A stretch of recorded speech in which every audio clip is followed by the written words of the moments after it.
పద్మశ్రీది పరుగిడని పెన్నా ప్రవాహంలో బయటకు రాని వేపమాను బంగారంలో వెలకట్టలేని వజ్రకరూరు శోభలో అనంతపురం శ్రీధూలిలో మధ్యందిన మార్తాండ ప్రకాశపహారి పద్మశ్రీ ఆశావాది అని డాక్టర్ ఓంకారానందమూర్తి గారు పూర్వాశ్రమంలో డాక్టర్ కె సత్యమూర్తి గారు హిందూపురంలో హిస్టరీ లెక్చరర్గా పనిచేశారు. ప్రస్తుతం ఆయన సన్యాసాశ్రమాన్ని దీక్షించి ఓంకారానందగిరిగా నామకరణంతో ఉన్నారు. వారు పంపించినటువంటి సందేశం. ఈ కార్యక్రమంలో ముఖ్యంగా నాన్నగారిని ఆధారం చేసుకొని నాన్నగారి పేరు చెప్పుకొని వచ్చిన వారు కొందరైతే, ఆశావాది గారిని సహజంగా గురుతుల్యంతో ఏమీ ఆశించకుండా బ్రతికున్నప్పుడు చేసేది ఒక అయితే చనిపోయిన తర్వాత కూడా ఆయన యొక్క బాధ్యతను స్వీకరించి సంపూర్ణం చేయాలనేటువంటిది ఏదైతే ఉందో అది చాలా పెద్ద గురుతరమైన బాధ్యత.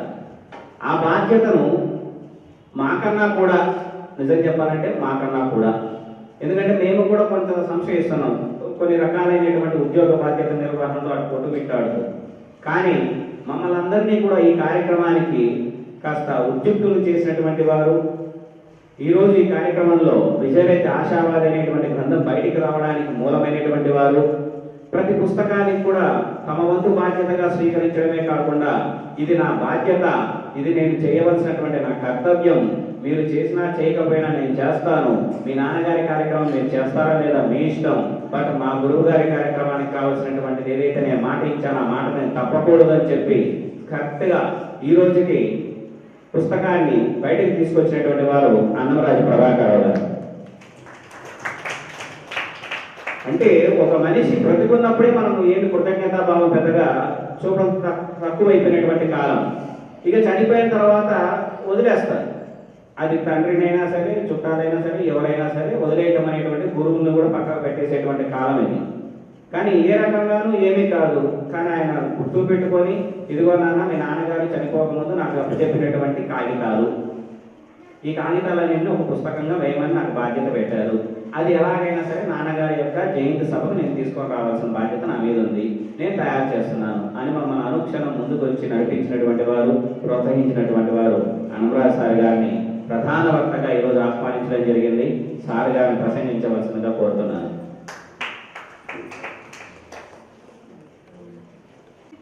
మొదటగా ఆశావాది గారు నేర్చినటువంటిది అంతకు గురించి కూడా ఉన్నప్పటికీ కూడా కొంతమంది పాటిస్తూ ఉంటే మనం కూడా పాటిద్దామని అనిపిస్తుంది. ఎవరు పాటించకపోతే మనం తెలిసినా కూడా ఎందుకు నేర్చుకుంటుంటాం. అటువంటి కొన్ని ఉంటాయి. అట్లాంటి వాటిలో ఒక సభలో మనం చేయాల్సిన పని ఏంటి అనేటటువంటిది ఆశావాది గారు పాటిస్తూ మిగిలిన వాళ్ళంతా తమని అనుసరించేట్టుగా ఆయన అన్యాపదేశంగా బలవంత పెట్టినట్లయితే దాంట్లో మొట్టమొదటి పూజ్యులైనటువంటి మా తల్లిదండ్రులకు నమస్కరిస్తూ, నాకు అక్షర భిక్ష పెట్టినటువంటి మా జన్మభూమి, అక్కడ ఉన్నటువంటి మా పాఠశాల, అందులో ఉన్నటువంటి గురువులు, వాళ్ళకు నమస్కరిస్తూ, మా పద్య గురువు అయినటువంటి డాక్టర్ ఆశావాది ప్రకాశరావు గారికి నమస్కరిస్తూ, మొదటగా మృక్యద ఆశావాదికి చక్కని పద్య గురులకు విశాల హృదికి తానెక్కిన ప్రతివేది గురుని కవుగా స్మరించునతని నెమ్మదితోడన్. ఇలా గురుస్మరణ చేసిన తర్వాత ఆయన గురువు ఎందుకు అయ్యాడని కనుక మనం తెలుసుకోవాలి కదా. పాఠశాలలో పాఠాలు బోధించాలనే గురువు అంటే వృత్తిరీత్యా గురువే. వృత్తిరీత్యా ఏం చేస్తున్నారు వాళ్ళు అంటే, ఎక్కడ తనకు స్పార్క్ కనపడిందో, ఎక్కడైతే తనకు ఒక మనిషిలో తేజస్సు కనపడిందో, ఎక్కడైతే ఒక బాలికలోనో బాలికలోనో భవిష్యత్తు కనపడిందో, తెలుగు సాహిత్యం యొక్క భవిష్యత్తు, తెలుగు పద్యం యొక్క భవిష్యత్తు, తెలుగు మాత యొక్క భవిష్యత్తు ఎక్కడ కనపడిందో అక్కడక్కడ వారిని చేరేవాడు. అక్కడికి చేరి వాళ్ళకు ప్రోత్సహించి, గుర్రం తట్టి, వెలుగు తట్టి, వాళ్ళకు తగిన అవకాశాలు కల్పించి, వాడు రాసింది ఎంత ఈ మా అధమస్థాయిలో ఉన్న దాన్ని తీసుకొచ్చి వేరే ప్రకటించి, వేరే సభలలో వేదికలు కల్పించి, అక్కడి నుంచి వినిపించి, వాళ్ళని ప్రోత్సహించి, వాళ్ళు తమను తాము మెరుగుపరుచుకునే విధంగా ఎన్ని అవకాశాలు వీలుంటాయి అన్ని అవకాశాలు ఆయన కల్పించే గురు తత్వం కలిగినటువంటి గురువు ఆయన. అందుకని ఇవాళ ఆయన గురువు. ఇది నా ఉదాహరణే చెప్తాను నేను. నాకు మొదటి నుంచి కూడా తెలుగు భాష మీద బాగా ప్రీతి ఉండేది. తెలుగు భాష బాగానే వచ్చు, పద్యాలు వస్తే డైరెక్ట్గానే అర్థమైంది. కానీ పద్యాలు రాసే నైపుణ్యం ఉండేది కాదు. కొత్త అసలు పద్యాలు రాయాలనే ఐడియా కూడా ఉండేది కాదు. చాలా వయసు వచ్చిన తర్వాత ఈ ఐడెంటిఫికేషన్ లాగా ఎప్పుడు అనిపించింది నాకు, పద్యాలు మనం కూడా ఎందుకు రాయకూడదు అని చెప్పి కొన్ని రాసుకుంటే చెప్పారు. 2 వృత్తాలలో ఒక 150 పద్యాలు దాకా రాసిన తర్వాత ఒకసారి అప్పుడు ఈ మన ఆంధ్రాలో కిరణ్ కుమార్ రెడ్డి గారు ముఖ్యమంత్రిగా ఉన్నప్పుడు తెలుగు ప్రపంచ మహాసభ జరిగితే ముఖ్యమైన అంటే ప్రసిద్ధులైన కవులు కొంత నలుగురికి చెప్పగలిగిన స్థాయిలో ఉన్నటువంటి కవులతో కొన్ని పుస్తకాలు రాయించారు. వాళ్ళు రాయించి అకాడమీ తరఫున నిమిత్తం ప్రకటించారు. అందులో ఆశావాది ప్రకాశరావు గారి పద్య కవిత ప్రస్థానం ఉంటుంది. తెలుగు పద్య కవిత ప్రస్థానం ఇంకొక చిన్న పుస్తకమే. అది నా చేతికి వచ్చింది. వచ్చిన తర్వాత అదే చూస్తూ ఉంటే దాంట్లో కోరవాడ మహదేవ శాస్త్రి అని చెప్పి ఒక రథబంధ పద్యం ఉంది. దాంట్లో ఎడగిరి పద్యమే రథబంధ ఉంటుంది పద్య కవిత. అది నాకు బాగా ఆకర్షించింది. ఇది ఎట్లా రాశారా అని చెప్పి నేను గుర్తు పెట్టుకొని ఇక మనకి తెలుసు కదా నిస్తాక్షరలాగా అవధానంలో ఇది ఇక్కడ ఉంటే ఇది ఇక్కడ వస్తుందా, ఇక్కడ ఉంటే ఇక్కడ వస్తుంది అని చెప్పి అన్ని గుర్తు పెట్టుకొని దాన్ని ఒక వారం పాటు ఆ ఏడగిరి పద్యాలన్నీ దాన్ని పోకడ చదివి ఒక వారం తర్వాత నేను ఒక పద్యం రాశాను రథబంధ కవితలు. అది రాసి ఉదాహరణ బాగా నేనే బాగా చదువుకున్న తర్వాత నేనేమవుతున్నా అంటే అప్పుడు నాకు తెలివి వచ్చే కాలంలోంచి బయటకు వచ్చి ఇది కాక ఇంకా ఏమైనా ఉన్నాయా అని ఆలోచన వచ్చి ఇంకా ఏమన్నా చెప్పాలంటే అది రాసినవాడు చెప్పాలి కదా మనకి. అసలు ఈయన ఎక్కడ ఉన్నాడో ఎవరో ఏంటి సంగతి ఆయన మన అంటే చెప్తాడా కదా ఇవన్నీ ఉంటాయి. అప్పటిదాకా ఆయన తెలియదు నాకు. ఏదో అప్పుడు ఒక అప్పుడప్పుడు కవి సమ్మేళనాలలో ఈ టీవీలో వాడు దయదంతా చూపిస్తే హైదరాబాద్ బయట ఉండేవాడు కనపడతారు. లేకపోతే హైదరాబాద్లో ఉండే కవులే టీవీలో కనపడుతుంటారు. ఇప్పుడు వాడు ఏ స్థాయి కవి అయినా సరే కదా. వీళ్ళందరూ హైదరాబాద్ జరుగుతున్నది. అందుకే టీవీలో కనపడుతుంటే మనకు ప్రచారం వస్తుంది, నాకు డబ్బులు వస్తాయని చెప్పి తప్పితే ఈ బయట ఉండేవాడే సేవ చేస్తారు. ఇప్పుడు ఆంధ్రరాజు మురళి గారు మన ఉదాహరణకి ఆంధ్రరాజు మురళి గారు ఇప్పుడు హైదరాబాద్ పోయి నిలబడితే మధ్యలో ఇక్కడపల్లి సమరస్థలో ఎక్కడో 10 మంది 10 చోట్ల తాడేసి తాగుతారు ఆయన. ఆ స్థాయికి అయ్యాడు హైదరాబాద్ కదా. ఎన్ని ఛానల్స్ రోజు 4 ఛానల్స్లో ఆయన ఉపన్యాసాలు ఇచ్చుకుంటుండొచ్చు కదా. కానీ ఆయన ఎందుకున్నాడు అక్కడ తిరుపతిలో కేవలం ఆ సంస్కృత పాఠశాల ఉద్యోగులు కాదు. అటువంటి చోట కూడా ఉంటేనే అక్కడి నుంచి విద్యార్థులు తయారైతే అక్కడి నుంచి తెలుగు సాహిత్యం బయటకు వచ్చేది. అక్కడ ఉన్నటువంటి మట్టిలో కూడా మాణిక్యాలు ఉన్నాయి. వాటిని ఎవరు బయటకు చేయాలి? ఒక ఆశావాది ప్రకాశరావు గారు, ఒక ఆంధ్రాల మురళి గారు, ఒక సలాగ రఘునాథరావు గారు, ఒక అట్లా ఉన్నారు జనాలు. అట్లా ఈయన ఉన్నారు కదా, ఈయన మనం ఎట్లా పట్టుకోవాలని చెప్పి నేను ఈ ఐడియాతో హైదరాబాద్ మొత్తం వెతికించాను ఆశావాది గారి కోసం. నాకు తెలిసిన వాళ్ళందరి దగ్గర వాకప్ చేశాను. ఫైనల్గా ఏంటంటే ఆయన హైదరాబాద్ కాదు అయింది తెలిసింది. హైదరాబాద్ కాదు ఎక్కడ అంటే తర్వాత కనకాభిషేకం జరిగిన తర్వాత తెలిసింది ఆయన ఉంటే పెరుగుండ అనంతపురం అని చెప్పి. సో పెరుగుండ అనంతపురానికి మనం ఫోన్ చేయాలి కాబట్టి అనంతపురం ఎల్ఐసిలో మా ఫ్రెండ్ ఒకరిని ఫోన్ పనిచేస్తుంటే అరే ఇట్లా ఆశావాది ప్రకాశరావు గారు ఆయన డిగ్రీ కాలేజ్ ప్రిన్సిపాల్ పెట్టారు అవగాహన మీ ఏరియానే ఆయన నెంబర్ నాకు పంపించమని చెప్పారు. నెంబర్ పంపించమంటే సరే ఆయన కూడా ఎత్తుకాలి కదా ఎక్కడ ఉన్నాడని చెప్పి ఈ రంగంలో ఉన్నాడో తెలుస్తుంది.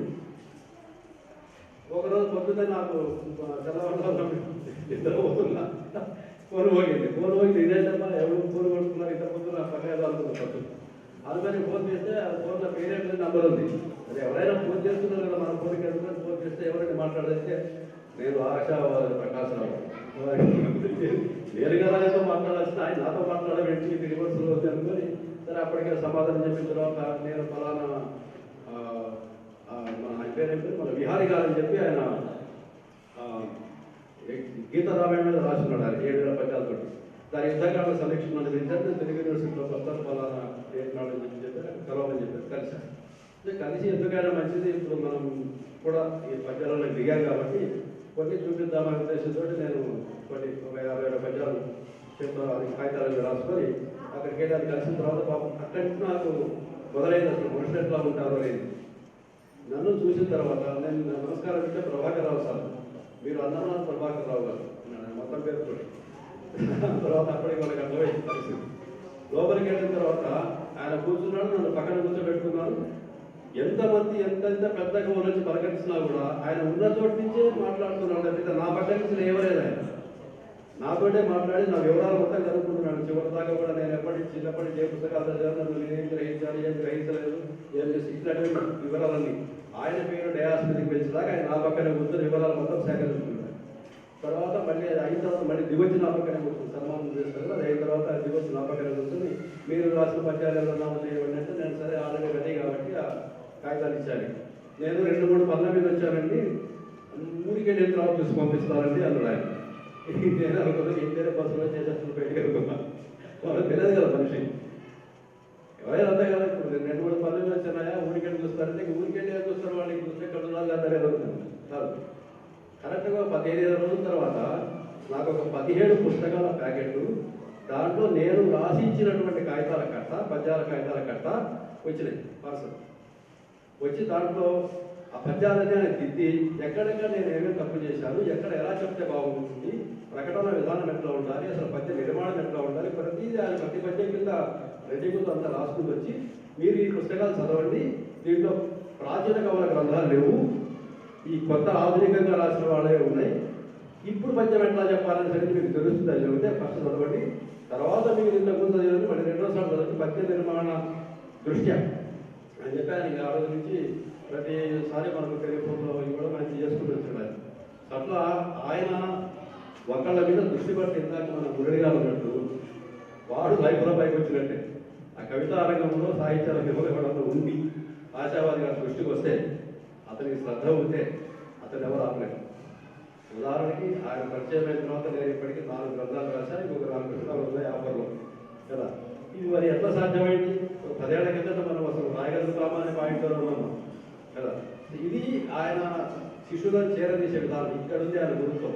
ఈ ఆయన గురుత్వం ఏంటి చెప్పడం కోసం నేను ఒక వ్యక్తిగత ఉదాహరణ చెప్పడం తప్పితే నా గురించి చెప్పడం కాదు. వేరే వాళ్ళ గురించి చెప్పినప్పుడు ఏమవుతుంది, కర్ణాకర్ణిగా వచ్చి ఒకదానికి 10 చేతులు వచ్చి వాస్తవం నుంచి చాలా దూరం ఉండే విషయం చెప్పాల్సి వస్తుంది. నాదే చెప్తే నేను నాదే కదా వ్యక్తిగతమైన విషయం కాబట్టి నాకు ఏ రకమైనటువంటి అద్భుత కల్పన ఉండదనే ఉద్దేశంతో నాకు చెప్తున్నాను.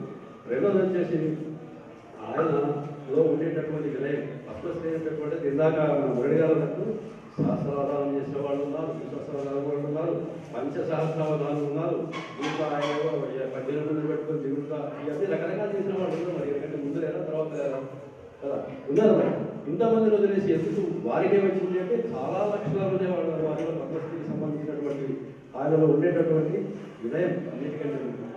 ఆయన చాలా పుస్తకాలు రాసిన తర్వాత, చాలా చూసిన తర్వాత, ఆ కవిత్వ రహదారిలో చాలా ప్రయాణం చేసిన తర్వాత ఆయన చెప్పిన మాట ఏంటంటే, అయ్యా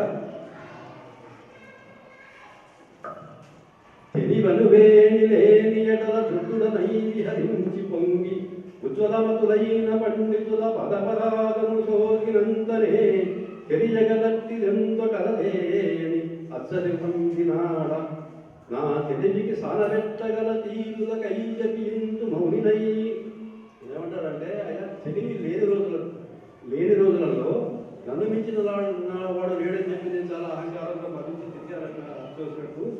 కానీ మహాకవుల యొక్క పాద ధూళి నాకు సోకిన తర్వాత నా పరిస్థితి నాకు తెలిసింది. అప్పటి నుంచి నేను మౌనంగా పండితులను చూస్తూ ఉన్నాను.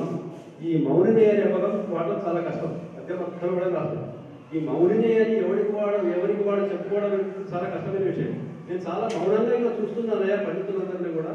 అంటే అప్పటిదాకా తిరిగింది పద్ధతి ఏంటి, నేనే పండితుంటే నేనే కలిగి నేనే అభిమానులు అనిపించిన వాళ్ళు సీమలో కానీ పరసీమలో కానీ అందరితో కాకుండా మొత్తం గమనించిన తర్వాత నా స్థాయి చాలా తక్కువ అని చెప్పడం. నిజానికి ఆయన అప్పటికి చాలా ఉన్నత స్థితిలో ఉన్న వ్యక్తి, కానీ వాళ్ళంటే వినయం అలా పలికించింది ఆయన.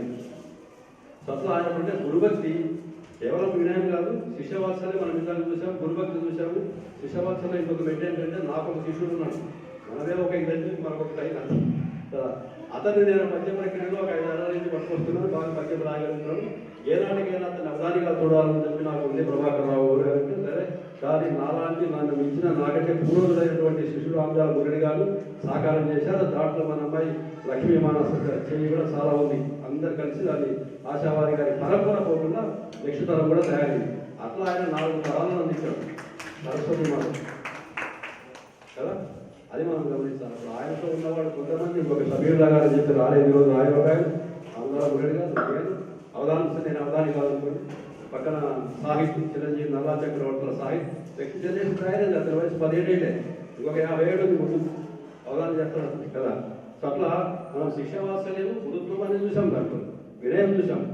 గురు భక్తి ఎట్లా ఉంటుందంటే ఆయనకున్నటువంటి గురుతులను ఇక్కడ మన పుస్తకం కూడా ఆవిష్కరణ జరిగింది, సమీక్ష కూడా చేసేవాడు. దాంట్లో ఆయన ప్రాతస్మరణ ఏ వేదిక నెక్కినా కూడా గురువులను స్మరించండి, ఆయన వేదిక ఎక్కడు నిలబడు దిగడు. అది గురుభక్తి. చిన్న చిన్న పెద్ద ఒక్కొక్కటి చెప్తాను. ఒక్కొక్కటి సందర్భం వచ్చింది కాబట్టి నాకు కూడా మొదటగా అన్నిటికంటే తలమానికమైనది ఏ శిష్యుడు ఏ గురువు మీద నాకు తెలిసి నా 60 సంవత్సరాల జీవితంలో నేను చదివిన కొన్ని వందల పుస్తకాలలో ఎవరూ చెప్పనటువంటి పద్యం ఒకటి ఉన్నది. అది ఆశావాది కాదు, నందూరి రామకృష్ణమాచార్యుల మీద రాసింది.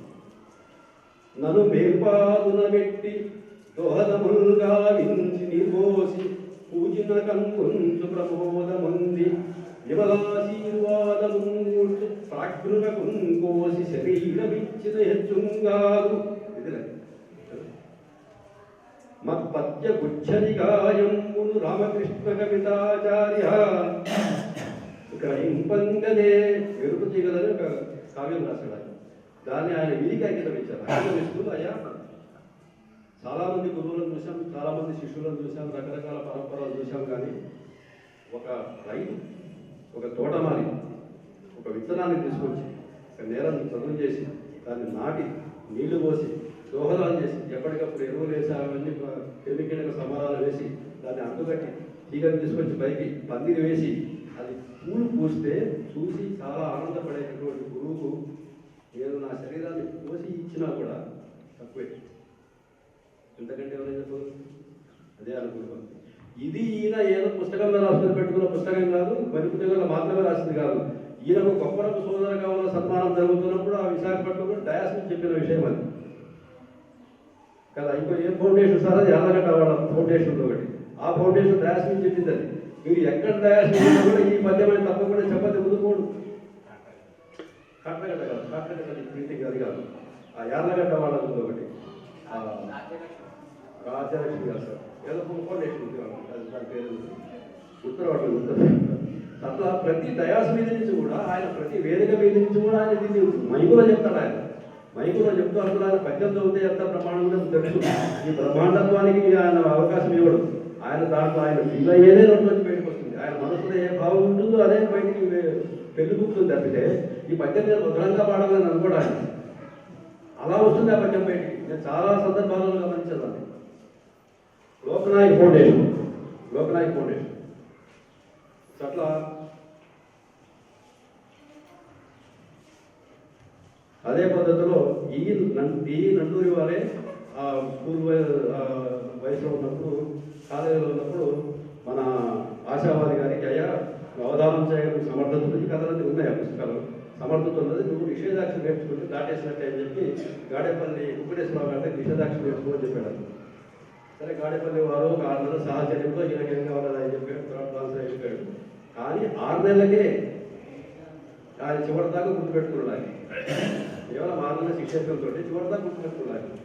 ఆయన గురించి ఏమంటాడంటే ఆయన అవధాన ప్రతిభైక సాక్ష్యము నిషేధాంశము అద్దాని ఏ స్థవనీయోన్నత పాద పద్మంబుల చందన్నేసి అష్టావధాన యుపశ్చిన్మణుల్ల నడుపంగాదాలి తద్గురున్ కవితా భాస్కరు కుక్కుటేశ్వరు నమస్కారములందేస్తు.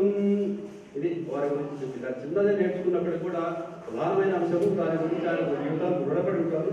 ఆయన జీవితాంతం నా శ్వాసమంతలో కూడా నేను పాదానమస్కారం చేస్తూనే ఉంటాను అనేటటువంటిది ఆయన గురువుకి అంతకంటే తారకాలం కేవలం 6 నెలల శిక్షణ. మన దగ్గర 10 ఏళ్ల పాటు స్కూల్లో ఉన్నారు. తర్వాత వాళ్ళతో కలిసి డ్యాన్స్ చేస్తుంటారు. అట్లా తర్వాత ఈయన అవధానంలో ఒక స్థాయికి తీసుకొచ్చి నిలబెట్టి అవధానంలో ప్రకాశరావు గారికి ఏంటి అని మనం ఈరోజు చూస్తున్నాము. ఆ స్థితికి రావడానికి కారణమైనటువంటి శ్రీ శ్రీ సుబ్బన్న శతావధాని గారు. గ్రామాలంగల దేవతా కథనముల్ గానంబునందించుచున్ రోమాంచంబును గూర్చి కాంకలుగొనే ప్రొద్యత్కులాచారమే ధీమంతుల్గొని యాడ పద్యమై సందీపించిన వాక్కునన్ శ్రీమద్దివ్యవధాన ముఖ్య గురువు శ్రీ సుబ్బనజేన్. అది పద్యం. అదేమంటారంటే మా కులాచారంలో ఒకటి వస్తున్నదయా, దాన్ని నా వాక్కులోంచి వస్తున్నది బయటికి, దాన్ని పద్యంలోకి తీసుకొచ్చి అవధానంగా ఆశుభవిత్వంలోకి రావడానికి పూర్తి దోహదం చేసినటువంటి వాడు దాన్ని ఎలా మనం అవధాన సభలో వేదిక మీద ప్రదర్శించాలా అనేటటువంటి దాంట్లో ఉన్నటువంటి మెడగో తెలిపినటువంటి వాడు సువర్ణ శతావధాని. ఆయన లేకపోతే నేను లేదు. ఇది కూడా ఆయన ప్రతి చోట చెప్తూనే ఉంటాం. సో ఇట్లా ఆయన గురుభక్తి ఒకటి, శిష్యవాత్సల్యం ఒకటి, సాహిత్య సేవ ఒకటి ఉంది. ఆయన చేసిన సాహిత్య సేవ మొట్టమొదటి నాకు అన్నింటికంటే నచ్చింది అవధాన సంపుటాలు 6. 5 అని ఆయన అనుకుంటే నేను 5 కాదు సార్ మీరు 6 అని చెప్పాను. 6 ఏంటి అంటే ఈ ఏంటి సార్ అవధాన హాస్యవధన ఒకటి ఉంది. ఆ అప్రస్తుత ప్రసంగం కూడా అవధానాంశాలలో ఒకటి కాబట్టి అది కూడా మీరు ఇప్పుడు లెక్కారంటే అవధాన సంపుటాలలో చెప్పిన తర్వాత ఆయనకు కొత్త వచ్చిన పుస్తకంలో అది అవధానాలు 6 అని చెప్పి.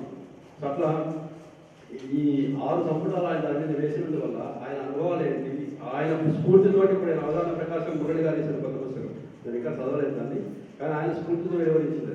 ఆయన ఎప్పటి నుంచో ఆయన ఎంత జ్ఞానం అంటే పుస్తకాలని పబ్లిక్ కోసం వేసినవి, ఆయన కోసం వేసుకున్నవి కాదు. నేను ఆయన ఒక సాహితీ సబ్జెక్ట్ వీక్షణ అని చెప్పి ఒకటి కర్నూలులో రైత కిరీట ధారణ మహోత్సవం జరిగిన 2017 వరకు. అయితే దానికి సంబంధించిన అంశాలు మొత్తం కూడా ఇప్పుడు కనకాభిషేకంలాగా దండపెట్టడంలాగా అది ఒక జాతీయ స్థాయి పత్ర సమర్పణ ఒక రకంగా అవన్నీ ప్రూఫ్ చేస్తుంటే దాంట్లో ఒక పద్యంలో చిన్న ప్రాబ్లం మీద ఏర్పడింది. వారి పద్యమే, ఆశావాది గారి పద్యమే ఏర్పడిన తర్వాత నేను ఆశావాది గారికి ఫోన్ చేసి పలానా పద్యం సార్ని చెప్పి నేను ఇట్లా 4 పాదాలు కదా మొదటి పాదం సగం చదవాలని మిగిలిన పద్యం మొత్తం ఆయనే చెప్పారు మైక్రో ఫోన్లో మొత్తం చెప్పి నేను 1965లో అనంతపురంలో పలానా అవధానంలో పద్యం వచ్చి అన్నాడు. ఇది జరిగినప్పుడు 2020లో 2019లో జరిగిన సంభాషణ. 2065లో ఆయన అవధానంతో చెప్పిన పద్యం అది. ఆయన వారపాటు కూర్చొని రాసిన పద్యం కాదు, అవధానంలో అప్పటికప్పుడు సత్యస్ఫూర్తిగా ఎవరు అడిగితే చెప్పిన పద్యం అది కదా. మొత్తం మీద ఈ వచ్చిన సమస్య అంతా ఈ ప్రింటర్ ప్రాబ్లం తోటి టీటీపీ వాళ్ళకి వచ్చే సమస్య ఏదైనా కానీ ఇప్పుడు నాకు తెలియదు కాబట్టి అది ఆయన చెప్తేనే కాబట్టి 65 వందల పద్యాన్ని కూడా ఆయన గుర్తుపెట్టుకొని చెప్పగలుగుతున్నాయంటే ఆయన ధారణ ఆయనకి పుస్తకాలు అవసరం లేదు తెలుస్తున్నది. మనం ఈ పుస్తకాలని మంది కోసం, ఎందుకంటే కొత్తగా అవధానంలోకి వచ్చేవాడు ఆయన సమస్యలు ఎట్లా కూడించారు, దత్తపదులను ఎట్లా విడగొట్టాడు కదా, మిగిలిన వాటిన్నింటికి ఎట్లా సమాధానం చెప్పాడు, హాస్య పద్యాలు వస్తుంటే ఈ అపరుష ప్రసంగానికి ఆయన ఎట్లా తట్టుకున్నాడు మధ్యలో మనసు డిస్టర్బ్ కాకుండా, ఇవన్నీ ఆయన స్థిరచిత్తాన్ని గమనించడం కోసం ఆయన పాఠవాది నిషేధాక్ష తెలియపరిచినప్పటికీ ఆయన పద సంపద ఇవన్నీ ఆ భావితరాలు వాళ్ళు గమనించడం కోసం వేసిన పుస్తకాలు తప్పితే ఆయన కోసం వేసుకున్నారు కదా, ఏమీ అమ్మలేదు ఆయన. అన్ని లైబ్రరీకి తీసుకుంటున్నారు. ఈ మధ్య కూడా ఒక 75 లైబ్రరీలకు ఎందుకు ఇచ్చినట్టుంది కదా, 75 లైబ్రరీస్ పనిచేస్తున్నాయి. అట్లా దాంతోపాటు ఆయన మీద రాసిన పుస్తకాలు ఒక 25, ఆయన రాసిన ఒక 65 కదా, ఇవన్నీ ఇప్పుడు ఆయనతో పెట్టుకున్నారు. లాగా అవైలబిలిటీ ఉండాలనే ఉద్దేశంతో ఆయన 50 పుస్తకాలు రాశాడు. ఆయన మీద రాసిన పుస్తకాలు ఉన్నాయి. వ్యక్తిత్వం గురించి ఇప్పుడు మన రమేష్ నారాయణ గారి పుస్తకం రాసిన తర్వాత నాకు ఆయన జీవితం గురించి తెలిసింది. తర్వాత మంగళ రామచంద్ర గారి పుస్తకం వచ్చింది ఆయనకి. అది చదివిన తర్వాత ఇంకా ఫుల్లీ ఎడ్యుకేటెడ్. అప్పటికి మొత్తం తెలిసిపోయింది సార్. సరే, దాని తర్వాత ఆయన చేసిన సాహిత్య సేవ మనం అనుకుంటున్నాను. సంస్థాగత సేవ చేశారు కదా, పుస్తకాల ద్వారా చేశారు, ప్రసంగాల ద్వారా చేశారు, అవధానాల ద్వారా చేశారు, ప్రశిష్యులను తయారు చేసి సరస్వతి మాతకు 3-4 తరాలను అందించాలంటే దాన్ని ఎనలేని సేవ, అది దాన్ని మించింది లేదు. ఆయన 1995లో ఎప్పుడు ఆయనకు ఉన్నటువంటి 50-54 ఏళ్ల వయసులో ఇంకా 60 ఏళ్ళ నుంచి మన రామచంద్ర వాళ్ళంతా శతావధానం అష్టావధానం చేస్తున్నారు. వాళ్ళు ఇప్పుడు మన మాడుగు నారాయణ శర్మ గారి క్లాస్ 60 కదా, వాళ్ళకి అవధానం చేస్తూనే ఉన్నారు. మరి 54 ఏళ్ళకి చేయలేకపోయాము అనుకున్నది అదే కదా. ఈయనకు సాహిత్య సేవ మీద పడింది. సంస్థాగతంగా చేయాలి, వ్యక్తులను పైకి తీసుకురావాలి, పుస్తకాల ద్వారా సరే మనం సరస్వతి సేవ చేయాలి. వీటికి నా అవధానాలు అడ్డం వస్తున్నాయి. అవధానాలు కేవలం నాకు వ్యక్తిగతంగా పురోగతికి తోడ్పడతాయి తప్పితే సమాజానికి తోడ్పడదు, సమాజం నుండి సాహిత్య రంగానికి తోడ్పడదు అనే నిర్ణయానికి ఆయన వచ్చిన తర్వాత ఆయన వదిలేసాడు. బయటకు చెప్పిన కాలం నాకు దారి నిలబడట్లేదని. దారిలో నిలబడకపోతే 1965లో ఉండే పద్యాలు 2019 కంటే చెప్తారు ఆయన కదా. ఇది మనం ఒకసారి వ్యక్తిగతంగా ఆలోచిస్తే ఆయన ఎందుకు దాన్ని త్యాగం చేశాడని తెలిసి మనకు తెలుస్తుంది. ఇది సాహిత్యాన్ని సేవ చేయడం, ఇది పద్మశ్రీ రావడానికి కారణం. ఎందుకు వచ్చింది? ఎవరికి వాళ్ళు అవధానం చేసుకుని నాకు అంటే కాదు, అవధానం దానికి రాదు సార్. అది ఎవరైతే అవధానం చేయించారో వాళ్ళు చాలా వస్తే కప్పచ్చు కాదు. కానీ ఒక నిస్వార్థమైనటువంటి జాతీయ స్థాయి అవార్డు నీకు రావాలంటే, నువ్వు గుర్తించబడాలంటే ఆ స్థాయిలో నువ్వు నిస్వార్థమైనటువంటి సేవ చేయాలి. నీకు ఉన్నటువంటిది నువ్వు త్యాగం చేయాలి, బలిదానం చేయాలి. అది చేసిన వాడు ఆశ ఎక్కడడినా సరే నేను చెప్పే సమాధానం చేశాడు. ఇప్పుడు నాకు ఒక శిష్యుడు ఉన్నాడు. నా శిష్యుడు డైరెక్ట్గా ఫోన్ చేస్తే ఆయన రాత్రి 10:10:30 దాకా క్లాస్ పుస్తకాలు చదువుకొని 11 గంటలకు ఫోన్ కొడుతుంది. తాతగారు అనుకుంటాడు. ఆ తాతగారు ఏ నిద్రలో ఉంటాడో మాత్రం వేసుకోమో తెలియదు కదా. ఆయన పాపం సమస్యలు 2-3 మాత్రలు వేసుకుంటాడు.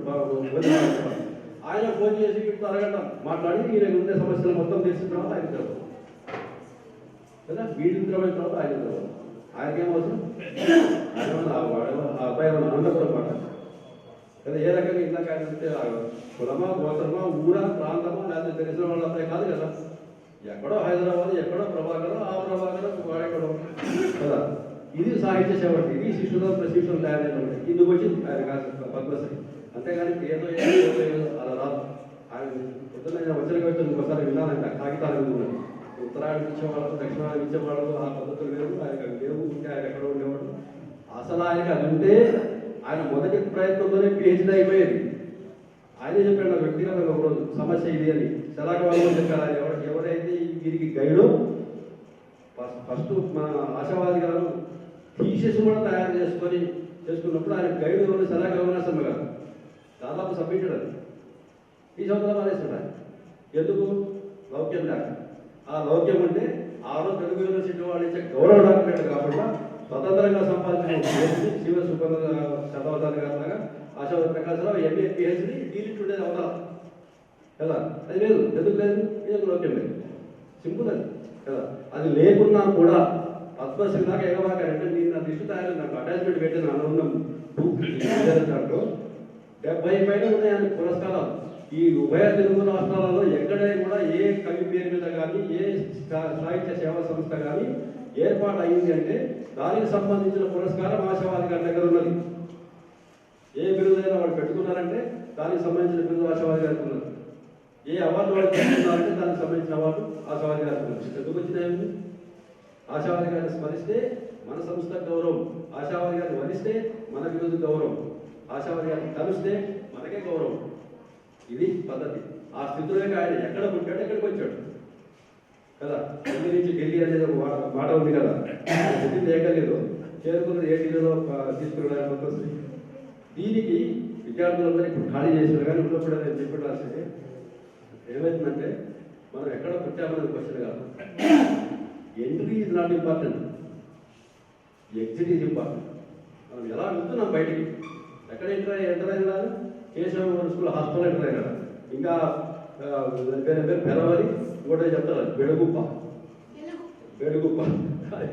ఆ ఊర్లో ఎక్కడో పెరిగి ఆయన ఎక్కడో పుట్టి ఎక్కడో పెరిగి ఫైనల్గా ఏమైంది? ఆయన లేకున్నా కూడా ఈరోజు హైదరాబాద్ నుంచో ఇంకొక వేరే ఊళ్ళ నుంచి ఎక్కడెక్కడి నుంచో వచ్చి ఈయన లేని ప్రదేశం ఏంటో హైదరాబాద్లో కూడా సంస్కరణ సభ చేసి జనాలకు మనం జూమ్ పెడితే తిరుపతిలో ఉన్న ఆముదాల మురళి గారు 10 నిమిషాలు మాట్లాడారు. ఎందుకు మాట్లాడారు? ఆయన ఏడుకొచ్చింది 10 నిమిషాలు. ఇప్పుడు మేమందరం అంటే అయ్యా మాకు కూడా బాధ ఉంది అంటే నేను ముగించలేదు, ముగించబోతున్నా.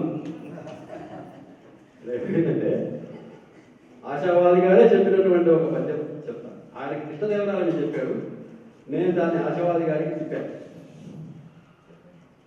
ఒక దివ్యాక్షర తేజము వికసించను భూతలాన విజ్ఞాన సుధాసుకృత కళాలంకృత సంప్రకటితమగుచు ప్రకాశరాయని పేరన్ సంప్రకటితమై కృష్ణదేవరాయల పేరన్నది ఆశావాది గారు రాసుకున్నారు. సరే, మనం ప్రకటితమగుచు ప్రకాశరాయని పేరని చెప్పి మనం సందర్భోచితంగా కృష్ణదేవరాయల గారి కంటే కూడా కృష్ణదేవరాయలు ఎట్లా పోషించాడు? ఆయన దగ్గర 6 రాష్ట్రాలు ఉన్నాయి. ఆయన కింద మీరు తమిళనాడు, కర్ణాటక, పాత మహారాష్ట్ర, ఆంధ్ర, తెలంగాణ ఇవన్నీ ఉండబట్టి వీటిని పరిపాలించి బాగా ఒక్కసం ఉండే డబ్బులు ఉండబట్టి పోషించుకున్న అసలు గజాలు ఆశావాది గారి దగ్గరే ఉంది. ఏమీ లేకుండా పోషించాడు ఆయన. ఇట్లాంటి కారణాలంటే మరి పద్మశ్రీ అవ్వడానికి కదా. ఒక దివ్యాక్షర తేజం వికసించిన భూతలాన విజ్ఞాన సుధా సుకృత కళాలంకృత సంప్రకటితమవుతుంది ప్రకాశరాయని వేదం. అయితే ఇప్పుడు ముగిస్తాను. ఇక్కడ ఏమైందంటే ఆశావాది ప్రకాశరావు గారు బుక్ రాశారు పుష్పాంజలి అని చెప్పి. దాంట్లో ఒక 5-6 పద్యాలు వేరే చోట ఎక్కడ రాసిన కథానుగుణంగా మిగిలిన 39 పద్యాలు, మొత్తం 44 అని ఉన్నట్టుంది. మిగిలిన 39 పద్యాలు కూడా కేవలం సుపర్ణ శతావాది గారిని కీర్తిస్తూ రాసిన పద్యాలు.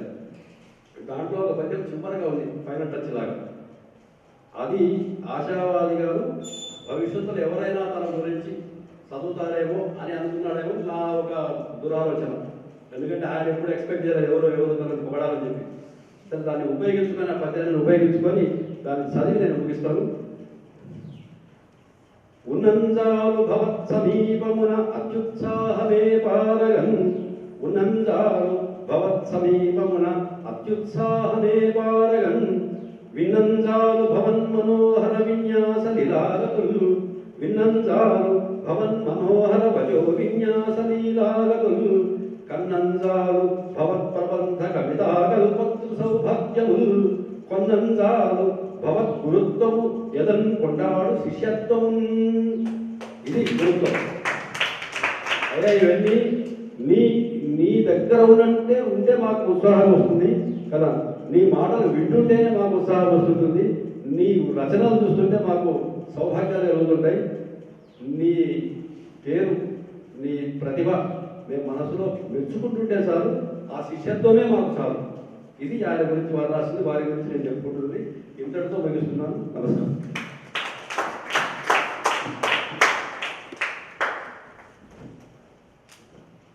కృతజ్ఞతలు సార్. కార్యక్రమంలో సమయం ఎక్కువ ఇస్తున్న కారణం చేత కొద్దిగా సింక్తం చేస్తున్నాం. లక్ష్మీ మనసును 2-3 నిమిషాల్లో తన ప్రసంగాన్ని ముగించాల్సింది కోరుతూ స్తబ్దత వద్దనుకున్నా వస్తుంది. వారి చుట్టూ తిరిగి ఆడుకున్నటువంటి నేను ఇవాళ ఈ వేదిక మీద ఉండడం ఆశ్చర్యంగా ఉంది నిజానికి. కాకపోతే వారి మెరుపు కవిత ఒకటి నాకు స్ఫూర్తిని నింపింది, అది మీకోసం. కలతల అలలు చెక్కిన ఒడ్డుపై విసిరే కన్నీళ్లకు హడలెత్తకు, హృదయం సాగరం అంత విశాలమవుతున్నందుకు సంతోషించు. ఈ చిన్న మాటలు చాలు అలాంటి వాళ్ళకి ఎంతో స్ఫూర్తినిస్తాయి. చేసిన కార్యక్రమాలన్నింటినీ, వారు సభల్లో చెప్పినటువంటి పద్యాలన్నింటినీ, అవధానాల్లో చెప్పినటువంటి పద్యాలన్నింటినీ కూడా ఇప్పట్లాగా ఏ స్మార్ట్ ఫోన్స్ టెక్నాలజీ లేనటువంటి కాలంలోనే గాలికి పోనీయకుండా అక్షరబద్ధం చేసి మాలాంటి వాళ్ళకి ఎంతో మేలు చేకూర్చినటువంటి వారు. అదే క్రమంలో అదే కొవ్వలో ముందుకు వెళ్తున్నటువంటి వారు వారి శిష్యాగ్రగణ్యులైనటువంటి అవధాన కళానిధి ఆముదాల మురళి గారు. చాలా సందర్భాల్లో నేను పుట్టక ముందు నుంచే నాన్నగారితో వారి మైత్రి బంధం ఉండింది. జీవలక్షణ సారూప్యం చేత మైత్రి ఏర్పడుతుంది అంటారు. అది చాలా అట్లాగే ముందుకు వెళ్ళింది. పసిపాపాయి, నెలల పాపాయి అప్పటి నుంచి వారి ఒళ్ళో కూర్చుని ఉన్నటువంటి జ్ఞాపకాలు ఇవన్నీ ఉన్నాయి. ఇవన్నీ సాహిత్యపరంగా వారి గురించి మాట్లాడే అర్హత అయితే నాకు లేదు. ఇవన్నీ ఇక్కడ కూర్చోవడం కూడా నాన్నకి దగ్గర గౌరవంగానే నేను భావిస్తున్నాను. కాకపోతే వారి చేతలు, మాటలు అన్నీ కూడా ఏదో రకంగా అందరినీ ఒక పాజిటివ్ వైబ్రేషన్తో మోటివేట్ చేసేవే. మా ఇంట్లో ఉన్నప్పుడు 4 తరాలు వేద పండితులైనటువంటి మా తాతగారు, నాన్నగారు, మేము, ఇప్పుడు వారి ముందర తిరిగినటువంటి నా 4 ఏళ్ల చిన్నారి కూతురు.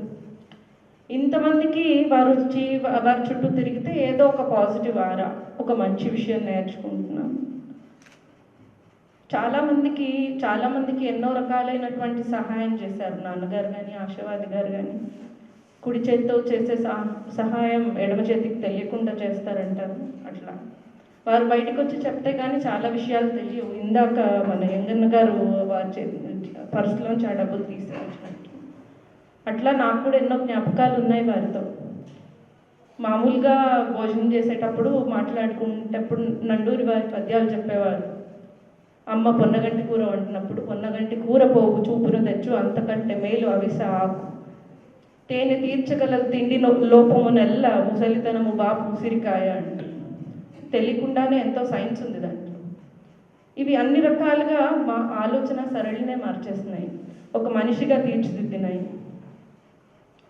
అట్లే నాన్నగారు గువ్వల చెన్న శతకము, కృష్ణ శతకం పద్యాలు, పద్య ప్రాభవాన్ని తెలిపేటువంటి పద్యమైనటువంటి గుడి కూలును నొయ్యి పూడును వడి నీటను చెరువు తెగును వనమును కిలమో చెడనిది పద్యం ఒక్కటే కుడి ఎడమల చూడకన్న గువ్వల చెన్న అంటూ ఆ పద్యం యొక్క ప్రాభవాన్ని దాని ప్రాముఖ్యాన్ని మాకు తెలియజేస్తున్నారు. అది మాలో సాహిత్యం పట్ల అభిరుచిని పెంచింది.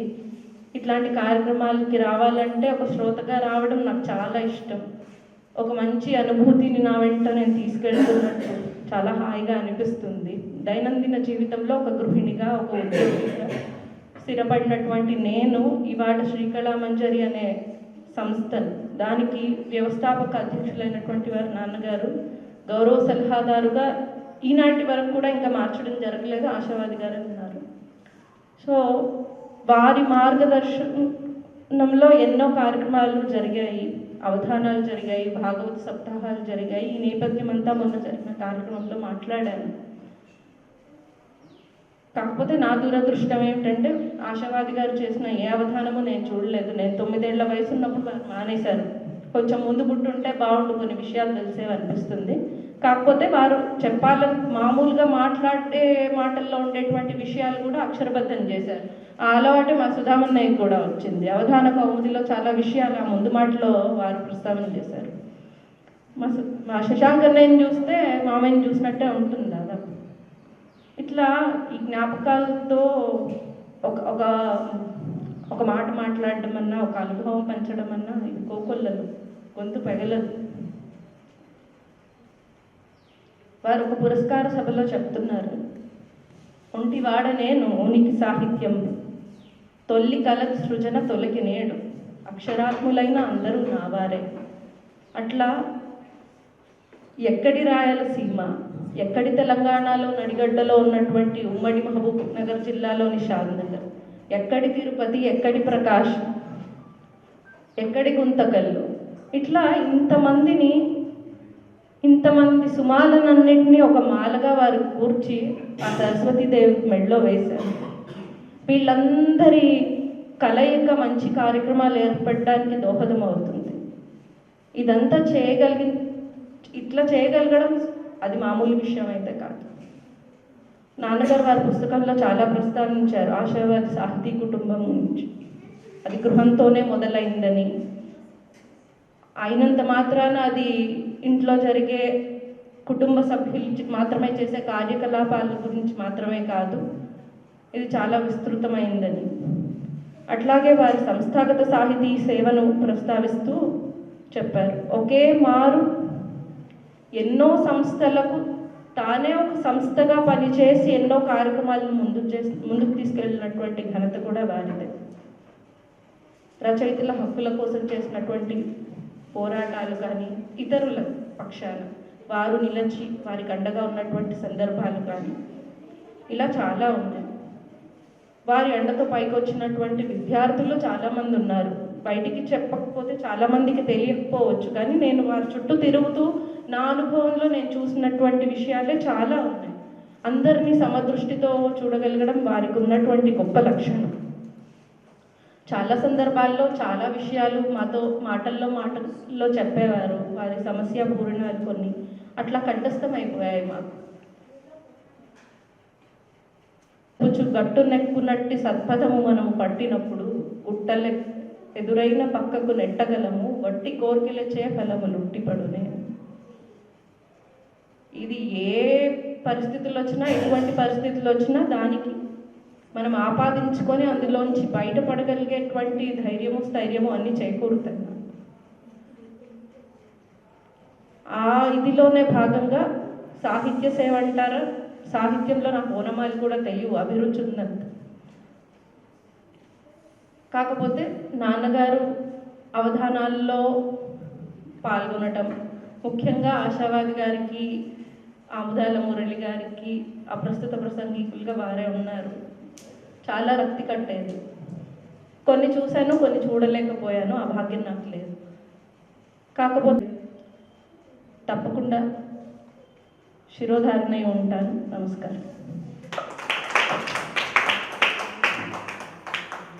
సమయం ఎక్కువగా అవుతున్న కారణం చేత ఆశావాది శశాంక మౌలి గారిని విజయరథ ఆశావాది పుస్తకాన్ని సమీక్షించేటువంటి దాన్ని చాలా తక్కువ సమయంలో ముగించవలసిందిగా కోరుతున్నాను.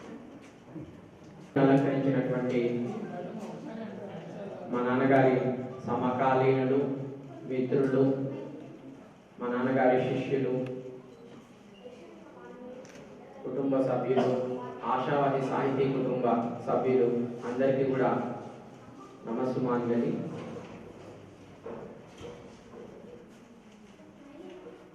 విజయరథి ఆశావాది అనేటువంటి పుస్తకము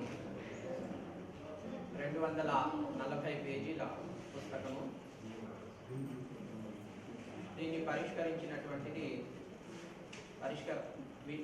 దీని పరిష్కర్త బంధ కవి అన్నమరాజు ప్రభాకర్ గారు. మా నాన్నగారికి ఎంతోమంది శిష్యులు ఉన్నారు. అందులో ఒక ప్రియ శిష్యుడిగా, ప్రియ శిష్య రత్నంగా అన్నమరాజు ప్రభాకర్ రావు గారు ఈ బాధ్యత నెరవేర్చారు. ఈ పుస్తకాన్ని ఆశావాది సాహితీ కుటుంబం తరఫున ముద్రించాము. హైదరాబాద్లో ఉన్నటువంటి ఎంచాల నరసింహులు అనేటువంటి ఒక వ్యక్తి శ్రీమాన్ గ్రాఫిక్స్ అనేటువంటి పేరుతో టీటీపీ చేస్తూ ఉంటారు. అతను ఈ పుస్తకానికి టీటీపీ సహాయ సహకారాలు అందించారు. ఈ పుస్తకాన్ని పద్మశ్రీ డాక్టర్ ఆశావాది ప్రకాశ్రావు గారికి అంకితం చేశారు అన్నమరాజు ప్రభాకర్ రావు గారు. ఎందుకు అంకితం చేశారు అంటే, వారు ఇంతసేపు వారి ప్రధాన వక్తగా ప్రసంగించినప్పుడు చెప్పారు విషయం. వారికి, మా నాన్నగారికి వారికి ఉన్నటువంటి అనుబంధాన్ని, వారి ద్వారా ఏ విధంగా వారు స్ఫూర్తిని పొందారో మొదలు విషయాలన్నీ చెప్పారు. ప్రధానంగా వారిని గురుతుల్యులుగా భావిస్తారు మా నాన్నగారిని, అన్నమరాజు ప్రభాకర్ రావు గారు. అంకితం ఇస్తూ ఈ పుస్తకం మొదట్లో పద్యాలు రాశారు. అందులో ఒక 4 వాక్యాలు, 4 పదాలు, పద్యంలో 4 వాక్యాలు మీకు వినిపిస్తాను. వారి కృపచే కలిగే నాకు పద్యమందు నేర్పరితనంబు, వారి కృపచే కలిగే నాకు పద్యమందు నేర్పరితనంబు, ప్రకటన నిపుణతయును నిర్మాణ చాతురి, కవి జగత్తునందు ఉనికియును శాస్త్ర విజ్ఞానములను అని చెప్పి వారి నుంచి, మా నాన్నగారి నుంచి ఏమేమి నేర్చుకున్నారో వాటిని పద్యంలో ప్రకటిస్తూ వారికి నేను ఈ పుస్తకాన్ని అంకితం ఇస్తున్నానని చెప్పి తెలియజేశారు. ఈ పుస్తకంలో ఏముంది అని మనం ఒకసారి చూస్తే, మా నాన్నగారు గతంలో ఎన్నో అవధానాలు చేశారు, ఉపన్యాసాలు చేశారు, ఆకాశవాణిలో కూడా ప్రసంగాలు చేశారు, ఎన్నో వ్యాసాలు రాశారు, ఎన్నో వేదికల మీద కవి సమ్మేళనాల్లో పద్యాలు వినిపించారు. వాటన్నిటినీ గ్రంథస్థం చేయడం కూడా జరిగింది. అయితే గ్రంథస్థం కానివి, అముద్రితంగా ఉన్నవి కొన్ని ఉన్నాయి. అవి ఏమిటి అంటే, వైయక్తికంగా కొందరు మా నాన్నగారితో జరిపినటువంటి ఉత్తర ప్రత్యుత్తరాలు, రాసినటువంటి లేఖలు, ప్రశంసిస్తూ రాసినటువంటి లేఖలు, తర్వాత సభలు సమావేశాల్లో ప్రశంసా పత్రాలు చదివి వినిపించడం అనేది జరిగింది. అవి అలాగే మా నాన్నగారిపై కొద్దిమంది రకరకాల సందర్భాల్లో రకరకాల పురస్కారాలు పొందినప్పుడు చెప్పినటువంటి పద్యాలు, తర్వాత మా నాన్నగారి సాహిత్యం మీద రాసినటువంటి వ్యాసాలు, మా నాన్నగారి పుస్తకాల మీద వచ్చినటువంటి సమీక్షలు, విభిన్న సందర్భాల్లో స్పందిస్తూ అనేక మంది అనేక రకాలుగా రాయటం జరిగింది. వాటన్నిటిని కూడా మా నాన్నగారు చిరకాలంగా భద్రపరుస్తూ వచ్చారు. ఈ భద్రపరచడం అనేటువంటి ఒక అలవాటు ఏదైతే ఉందో అది విశిష్టమైనటువంటి అలవాటు, మా నాన్నగారికి ఉన్నటువంటి విశిష్టమైనటువంటి అలవాటు. సో ప్రతి చిన్న కాగితం ముక్కలు కూడా, మన చిన్న పోస్ట్ కార్డు రాసినా కూడా సరే, దాన్ని ఎంతో భద్రంగా ఎన్నో సంవత్సరాలుగా దాచిపెట్టుకోవడము, అవసరం వచ్చినప్పుడు దాన్ని వినియోగించడము అనేది చేసేవారు. ఇది చాలా మంచి అలవాటు మా నాన్నగారికి ఉన్నటువంటిది. సో వాటన్నిటిని భద్రపరిచి ఇటీవల ఎప్పుడైతే ఈ కరోనా మొదలైందో అప్పటి నుంచి మా నాన్నగారు కూడా వ్యక్తిగతంగా ఆరోగ్యపరంగా కాస్త ఢీలా పడిపోవడము, ఈ రుమటాయిడ్ ఆర్థరైటిస్ అనేటువంటి వ్యాధి కాస్త ముదరటము, దీంతో భవిష్యత్తు ఎలా ఉంటుందో అనేటువంటి ఒక అనుమానం కలగటము, కాలహర్త తను ఎక్కడ ఎత్తుకెళ్ళిపోతాడో అనేటువంటి భయంతో మా నాన్నగారు వీటన్నింటినీ గ్రంథస్థం చేయాలి అనేటువంటి ఒక ముందు చూపుతో అన్నమరాజు ప్రభాకర్ రావు గారిని కలవటం, వారి యొక్క సహాయాన్ని వారిని అభ్యర్థించడము. ఓకే, మరి గురుతుల్యులు అభ్యర్థించినప్పుడు దాన్ని కాదనకుండా బాధ్యతగా స్వీకరించి మా నాన్నగారు పోయిన తర్వాత కూడా ఆ బాధ్యతని మా నాన్నగారు ఏ తారీఖునైతే పుస్తకాన్ని తీసుకొని రావాలి అని చెప్పారో అదే తారీఖున ఖచ్చితంగా పుస్తకాన్ని విజయవంతంగా తీసుకొని రావటం జరిగింది. నిజంగా వారు అభినందనీయులు. సో ఈ పుస్తకం ఎందుకు వేయటం జరిగింది అంటే, ఈ పుస్తకంలో ఈ విషయాలన్నీ ఇందాక చెప్పాను చూడండి, లేఖలు, ప్రశంసలు ఇవన్నీ కూడా ఎందుకు పుస్తక రూపంలో తీసుకొచ్చారు అంటే, భవిష్యత్తులో మా నాన్నగారి సాహిత్యం మీద పరిశోధక విద్యార్థులు పరిశోధన చేస్తారేమో, వారికి ఇది ఉపకరిస్తుందేమో అనేటువంటి ఒక ఆలోచనతో ఈ పని చేయటం జరిగింది. తర్వాత ఈ అన్నమరాజు ప్రభాకర్ రావు గారు విజయరథి ఆశావాది అనేటువంటి పుస్తకంతో పాటు ప్రాతస్మరణీయ గురుత్రయం అనేటువంటి పుస్తకాన్ని కూడా వారి సహాయ సహకారాలు అందించారు. దానికి తుది రూపు తీసుకురావడంలో ఎంతో బాధ్యత వహించి సకాలంలో మా నాన్నగారు చెప్పినటువంటి ఆ రెండు బాధ్యతల్ని వారు నెరవేర్చారు. ఎక్కడ కూడా ఆ బాధ్యతల్ని బరువుగా భావించలేదు. చెప్పిన సమయానికి ఇచ్చిన మాట ప్రకారం పుస్తకాలు తీసుకొచ్చారు. వారికి ఆశావాది సాహిత్య కుటుంబం తరఫున ప్రత్యేకంగా ధన్యవాదాలు తెలియజేసుకుంటున్నాను. అన్నమరాజు ప్రభాకర్ రావు గారితో మా నాన్నగారికి ఉన్న అనుబంధం గురించి చెప్పాలంటే ఒకే ఒక మాట. ఇటీవల అంటే ఒక గత 6 సంవత్సరాలుగా మా నాన్నగారి నోటి వెంట నేను వింటున్నటువంటి అతి కొద్ది మంది పేర్లలో ఎక్కువగా విన్న పేరు అన్నమరాజు ప్రభాకర్ రావు గారి పేరు. పదే పదే చెప్పేవారు. ఒకసారి ఇంటికి కూడా మా ఇంటికి పిలుచుకొచ్చారు, పరిచయం చేశారు. అయితే మా నాన్నగారు ఉన్నప్పటికంటే మా నాన్నగారు పోయిన తర్వాతనే వారి గురించి మేము తెలుసుకోవడం, వారికి మా నాన్నగారికి ఉన్నటువంటి అనుబంధం కానీ ఓకే ఇవన్నీ కూడా మాకు తెలిసి వచ్చాయి. సో మా సాహితీ కుటుంబం తరఫున మా కృతజ్ఞతల్ని ఆ విజయరథి ఆశావాది అనేటువంటి పుస్తకంలో ముందు మాటల్లో తెలియజేశాం మేము.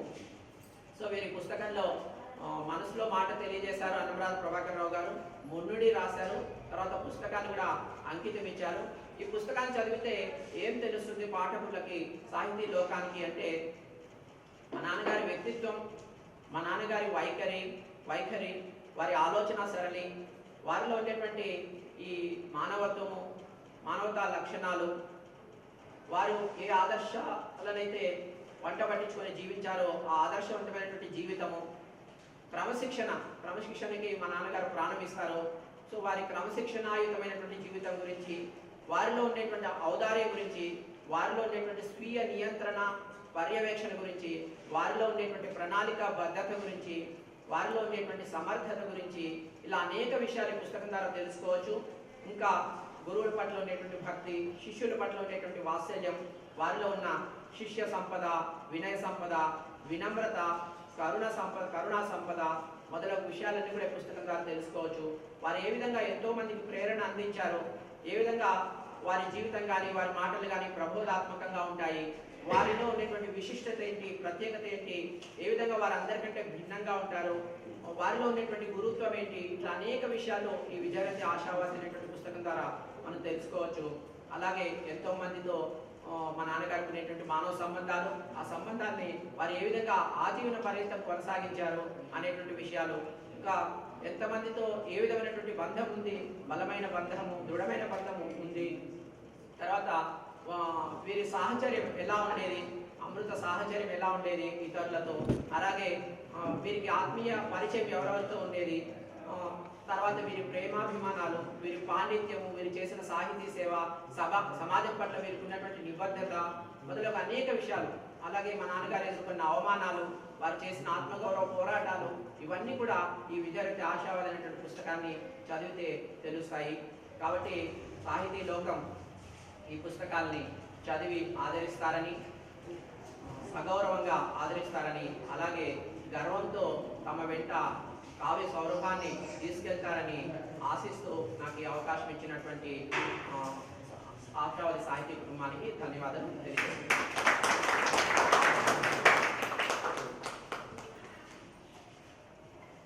కార్యక్రమంలో ఇప్పుడు సన్మానం ఉంటుంది. దానికన్నా ముందుగా ప్రాతస్మరణీయ గురుత్రయం దానికి సంబంధించి మా నాన్నగారు రాసిన పుస్తకంతో 3 గురువుల్ని చెప్పడం అనేటువంటిది జగద్విత్తం, ఇప్పుడు అందరికీ తెలిసిన విషయమే. అందులో మొట్టమొదట కవితా గురువులు నందూరి రామకృష్ణమాచారి గారు. ఆయన ప్రస్తావన చేస్తూ నా మనోవైక్లభ్య నాభిమూలము ముట్ట వైద్యమందించిన ప్రాజ్ఞుడతడు నా జఠరాగ్నికి నవనీత సమమైన భోజనమిడినట్టి పూజ్యుడతడు నా చిట్టి కైతల నడపించి యశమందు గుణము పెంచినట్టి గురువతండు నా సంతు ప్రగతిలో నవ్వులు చిందింప దీవెలనిచ్చిన దేవుడతడు అతడు నండూరి రామకృష్ణయ్య గనుడు ఋషి మనీషి సత్కవితా కిరీటధారి ప్రగతి గీతా ప్రవక్త కుంభావ విద్య ఆంధ్ర సాహిత్య సూక్తి రత్నాకరుండు అని గురుదేవులను స్తుతి చేశారు. రెండవ గురువు గారు అవధాన గురువులైనటువంటి డాక్టర్ సివి సుబ్బన్న శతావధాని గారు. సివి సుబ్బన్న శతావధాని గారు అంటే ఒక రకంగా అవధానంలో అందరికీ కూడా ఈర్ష, ద్వేషం, అసూయ, కోపం అన్నీ ఉంటాయి. ఎందుకంటే ఆయన బహిరంగంగానే ఏదైనా సరే సవాల్ విసిరేటువంటి అలవాటు. అటువంటి వారి దగ్గర శిష్యరికం చేయడం అంటే కత్తి మీద సామే. కానీ నాన్నగారికి ఉన్నటువంటి జిజ్ఞాస చేత, అవధానం మీద ఉన్న మక్కువ చేత అటువంటి వారి దగ్గర ఉంటేనే కత్తికి పదును కూడా బాగా ఎక్కుతుంది కాబోలు. ఆయన గురించి నాన్నగారు రాస్తూ ధారణ పట్టవచ్చు నవదానము చేయగవచ్చు, ధారణ పట్టవచ్చు నవదానము చేయగవచ్చు, పద్యము ధారగ చెప్పవచ్చు, పటు ధైర్యమున్ సభ నిల్వవచ్చు, భాషారమణీమణి చరణ సారస నూపుర నాథ మాధురీ పూర మనోజ్ఞమౌకమౌన్ వచయింప పద్వధన్యుడొపునే. అంత గొప్ప అంటే ఎందుకు ఇక్కడ ఇంత పెద్ద సమాస దీర్ఘ సమాస భూయిష్టం వేశారంటే, మామూలుగా కవులందరూ కూడా సమాసాలను వేస్తే గొప్పవాళ్ళు అంటారు. కానీ సివి సుబ్బన్న గారు ఏంటంటే సమాస భూయిష్టమైనటువంటి పదాలు చాలా ఎక్కువగా వాడతారు. మరి సివి సుబ్బన్న గారు సమాస భూయిష్టమైనటువంటి అవధాని కాబట్టి నాన్నగారు అతని మీద రాసినటువంటి గురుగారి మీద రాసినటువంటి పద్యం కూడా కొద్దిగా సమాసంగా ఉండాలని చెప్పి అలా రాశారు.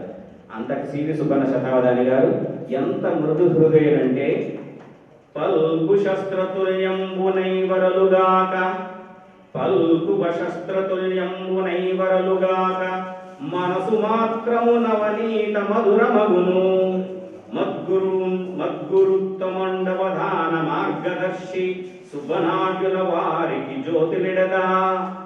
అంటే ఎంత గొప్ప కఠినాత్మకమైనటువంటి సమస్యలైన సమాధానంలో ఉన్నప్పటికీ కూడా మనస్సు మాత్రం చాలా నవనీతమైనటువంటిదని చెప్పారు. మూడవ గురువు గారు గాడేపల్లి వారు. ఇంతకుముందు చెప్పారు అన్నం ప్రభాకర్ రాజు గారు. అర్హుడవు నీవనచు, అర్హుడవు నీవనుచు నిషేధాక్షరిగతి గాడేపల్లి కుకుటేశ్వర గణుడు నేర్పే పదవిజ్ఞ రహస్యాల పట్టుదల్ప సుపనపసదవదాని సుజుడగుచు. వీరిద్దరూ కూడా అవధానంలో అయితే కవిత్వ గురువుగా రామకృష్ణమాచారి గారు అయ్యారు. ఒక రకంగా నా జన్మ కూడా అదృష్టం ఏంటంటే నండూరు రామకృష్ణమాచారి గారి నాకు కూడా ఆది గురువులు అయ్యారు. అటువంటి వారి దగ్గర శిష్యరికాన్ని పొందటం, అటువంటి వారి దగ్గర పెరగటం, మా ఆశావాద సాహిత్య కుటుంబంలో మా అందరికీ కూడా ఇది అప్పటం మా జన్మ పూర్వజన్మ సుకృతంగా భావిస్తున్నాం. ఇప్పుడు కార్యక్రమంలో మొదట సన్మానంలో మొట్టమొదట ఏలూరు ఏకానసారి గారిని వేదిక మీదకి వచ్చి ఆశీర్వాదాలతో కోరుతున్నాం.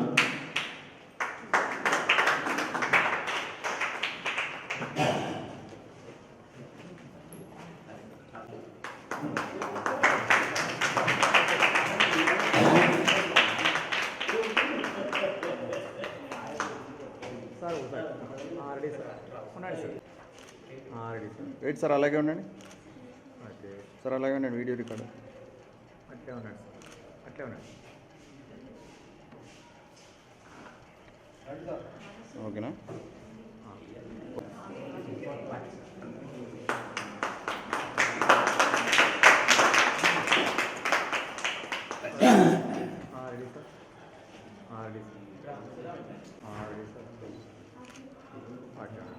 వెయిట్ సార్, అలాగే ఉండండి.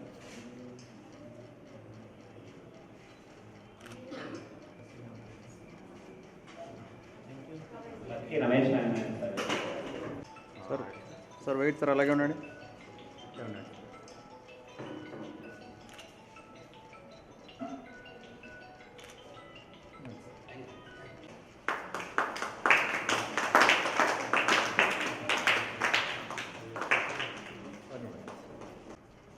సార్ వెయిట్ సార్, అలాగే ఉండండి, అలాగే ఉండండి madam. Sir wait wait wait. అట్లే ఉండండి.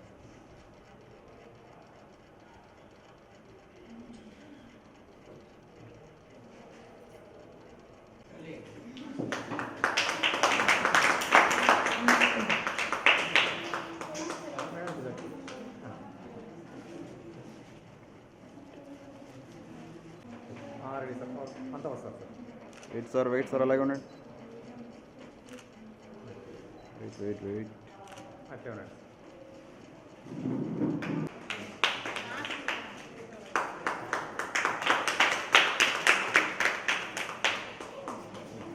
Okay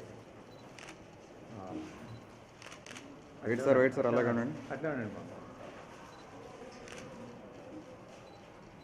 wait sir, wait wait wait. ఉండండి సార్. నదిరసులు sir.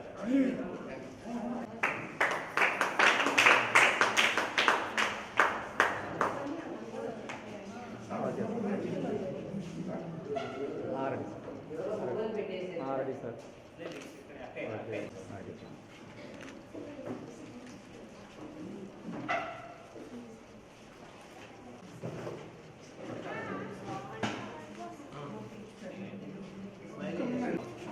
Ready sir, ready sir. Ready. Ready sir, ready sir. Wait sir, అలాగే ఉండండి సార్, అలాగే ఉండండి. అట్లే ఉండండి సార్. సార్ అట్లే ఉండండి. Wait wait wait. Anjaneya sir. Ready sir. Wait sir, అలాగే ఉండండి సార్, అలాగే ఉండండి. Wait wait. అట్లే ఉండండి సార్. సార్ సార్ కొంచెం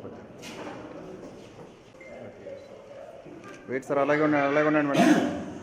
సార్ అలాగే ఉండండి. Okay sir.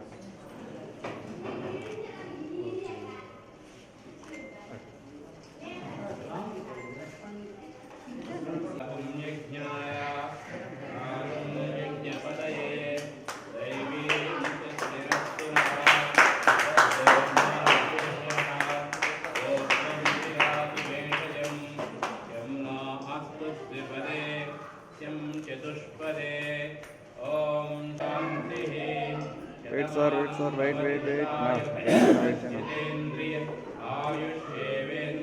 వెయిట్ నా wait wait wait.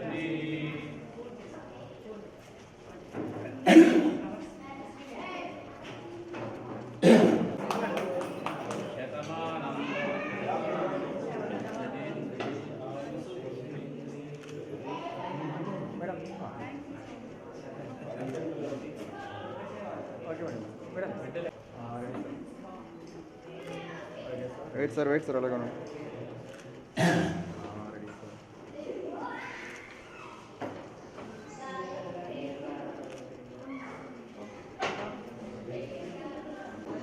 Ready sir.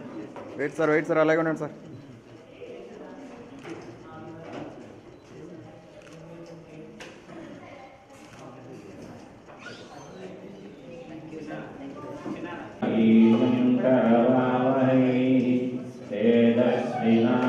Wait wait wait sir, wait sir. ఉన్నా ఉన్నా.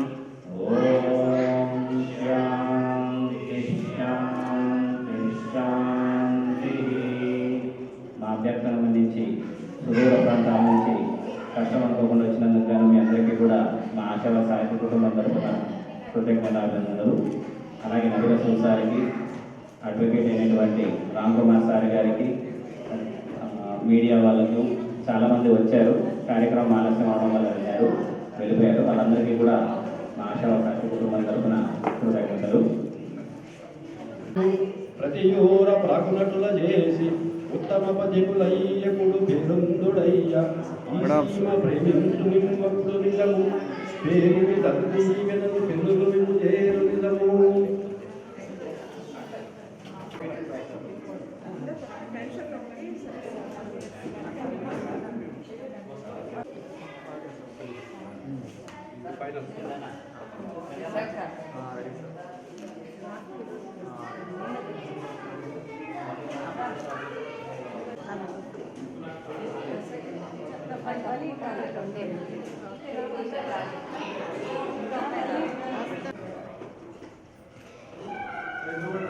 Wait sir wait sir wait sir